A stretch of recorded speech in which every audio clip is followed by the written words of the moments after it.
আমাদের গ্রামে শেষ প্রান্তে ছোট্ট একটা টিনের ঘর ছিল। বৃষ্টি হলে ওই চালের ওপর টুপটাপ করে শব্দ হতো, আর শীতকালে ভেতরে কুয়াশার মতো ঠান্ডা। সেই ঘরেই থাকতো আমার এক দুঃসম্পর্কে দাদার সংসার।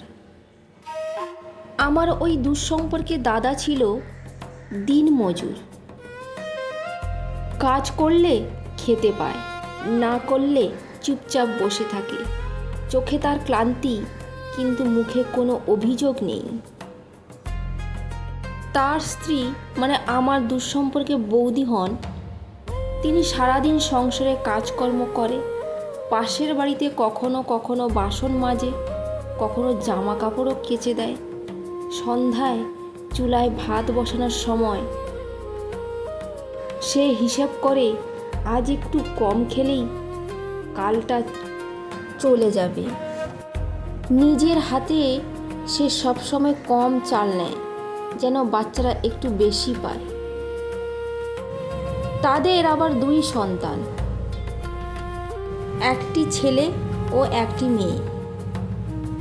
তাদের মেয়েটির স্বপ্ন ছিল স্কুলে যাওয়ার।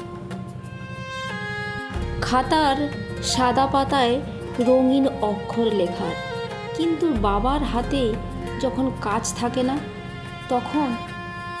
তখন তাদের মেয়েটিকে স্কুলে পাঠাতো না। সে বাড়ি বাড়ি ফুল বিক্রি করত। আমার ওই দুঃসম্পর্কের দাদাটা ছোট ছেলে, তবুও সে মায়ের চোখের দিকে তাকিয়ে বুঝে যায় আজ আর কিছুই চাইতে নেই। রাতে সবাই যখন ঘুমায়, আমার ওই দুঃসম্পর্কে বৌদিটা জেগে থাকে। চালের বস্তাটা কতদিন চলবে। একদিন আমার ওই দুঃসম্পর্কে দাদাটার কাশি যেন আর কমছেই না, বেড়েই চলেছে। এইসব চিন্তা তার মাথায় ঘুরতে থাকে। আর দাদাটা সে ছাদের ফাঁক দিয়ে আকাশের তারা দেখে ভাবে, কাল যদি কাজ জোটে তাহলে হয়তো সংসারটা একটু চলে যাবে। এদের সংসারে হাসি খুব কম আসে, কিন্তু ভালোবাসা কম নয়। দুঃখ তাদের নিত্যসঙ্গী, তবু একে অপরের পাশে থাকাটাই তাদের সবচেয়ে বড় শক্তি। কারণ তারা জানে সব কষ্টের মধ্যেও একসাথে থাকলে অন্ধকারটা একটু হলেও সহনীয় হয়। তো বন্ধুরা, তোমাদের গল্পটা কেমন লাগলো কমেন্টসে জানিও।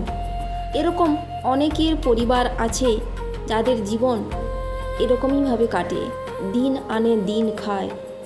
যেদিনকে কাজ পায় না সেদিনকে খাওয়া বন্ধ। এইভাবে এদের দিন কেটে যায়, আর আমরা অনেক খাওয়ার অযথা নষ্ট করে দিই। তো বন্ধুরা, আজকের মতো টাটা, কালকে আবার দেখা হবে।